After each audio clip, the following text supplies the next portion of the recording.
Maithili express की शानदार प्रस्तुति।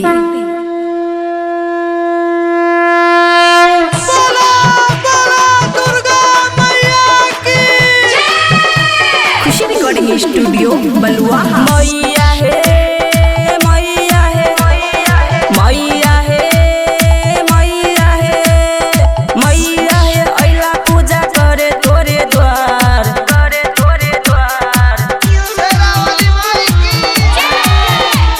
मैया है अइला पूजा करे तोरे द्वार कोढ़िया के भी सब हमी बेटा बा तोहार। मैया है मैया है मैया है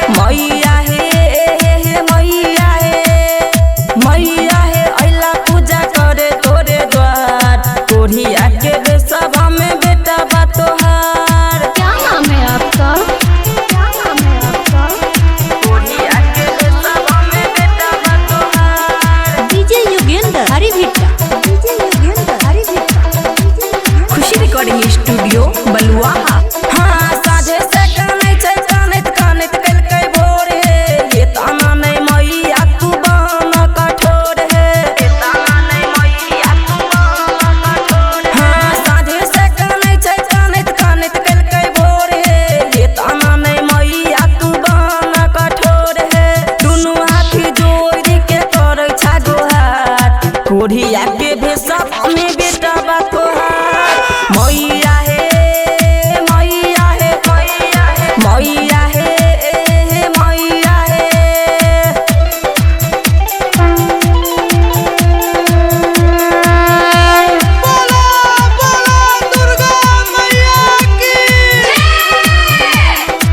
खुशी रिकॉर्डिंग स्टूडियो बलुआ।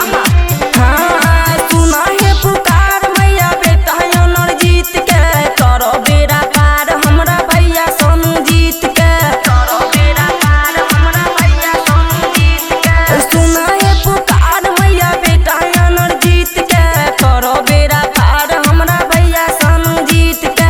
जाके एक टांगा देखो भेल छाहे ठार कोढ़िया के भी सब हमें बेटा बा तोहार।